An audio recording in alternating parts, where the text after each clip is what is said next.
Mes interminables salutations à tous. Je viens à travers cette vidéo vous faire part de ce que je pourrais qualifier de la perte considérable de l'influence française en Afrique. Vous savez, la France a pendant plusieurs décennies régné en grand maître en Afrique.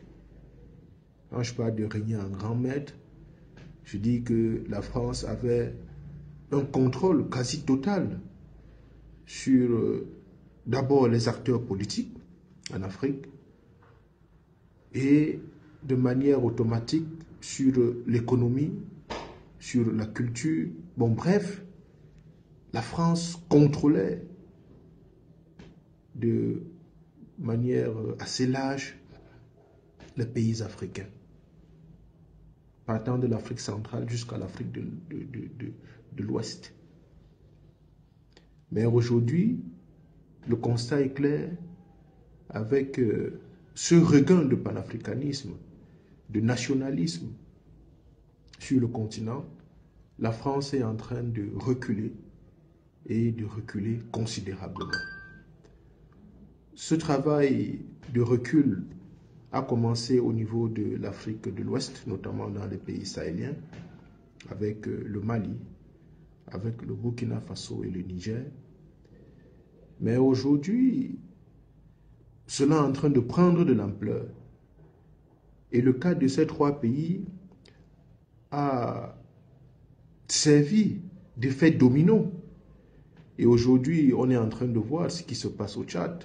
Je rappelle qu'avant ça, il y a eu le cas de la République centrafricaine qui, restait longtemps sous le joug de la colonisation française, a décidé avec la venue du président Faustin-Archange Touadéra de s'affranchir et de changer de partenaire, de diversifier ses partenaires pour pouvoir sortir du cycle infernal de violence dans lequel il était plongé.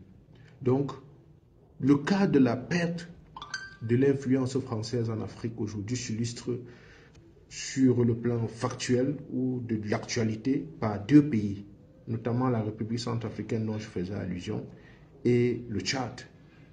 Le Tchad a récemment annoncé, comme vous le savez tous, la rupture des accords de défense et a annoncé le départ des forces militaires françaises sur le sol tchadien. Le délai butoir pour ce départ définitif des forces armées françaises au Tchad est fixé pour le 31 janvier de ce mois. Le 31 janvier de ce mois, donc dans quelques jours. Et qui eût cru que la France ou le Tchad, qui était considéré jusqu'alors comme le bastion de la France au Sahel, pouvait se permettre de demander à la France de partir avec témérité, avec engagement. Mais vous avez suivi la déclaration du président Mahamat Idriss Déby Itno? Et c'était sans embâche. C'est une déclaration surréaliste. C'est une déclaration surréaliste venant d'un partenaire, ou du moins d'un ex-partenaire comme le Tchad. Donc c'est quelque chose de remarquable qui montre à suffisance que la France a échoué. La France est restée cloîtrée dans cette nostalgie coloniale et n'a pas su et ne parvient jusqu'ici pas à comprendre qu'il faut changer la manière de collaborer avec les Africains, du moins avec la nouvelle génération. La France l'a peut-être fait avec nos parents, mais elle doit pouvoir comprendre que nous ne faisons pas partie de cette génération-là. Ce que nos parents ont laissé faire, il est clair que nous ne pourrions pas accepter cela. Nous ne pouvons pas et nous ne pourrions pas, nous ne pourrons pas accepter cela. Donc ça, c'est quelque chose de remarquable que la France n'a pas su comprendre et ne parvient pas à comprendre jusqu'aujourd'hui parce qu'elle est incapable de changer de paradigme. Elle est incapable de s'arrimer au nouveau cadre paradigmatique que les Africains ou la nouvelle génération essayent effectivement d'impulser sur le continent. L'autre cas, c'est le cas de la République centrafricaine. Il n'y a même pas longtemps, le président Faustin-Archange Touadéra a rendu visite à son homologue russe Vladimir Poutine à Moscou, où ils ont échangé sur un certain nombre de sujets, notamment celui qui a trait au renforcement de la coopération entre la République centrafricaine et la Russie, notamment sur le plan sécuritaire. Parce que voyez-vous, la France est présente, elle a été présente en République centrafricaine, mais sa présence au bout de 15 ans, 20 ans n'a rien apporté sur le plan militaire à travers les forces armées françaises sur ce terrain-là. Aujourd'hui, la MINUSCA est là, nous demandons son départ, mais elle essaye tant bien que mal de trouver des subterfuges et autres pour rester. Mais il faudrait qu'elle parte aussi, parce que tout ça, c'est le prolongement de cette politique néocoloniale que la France a distillée un peu de partout en Afrique. Donc, la perte de l'influence française sur le sol africain, c'est un fait.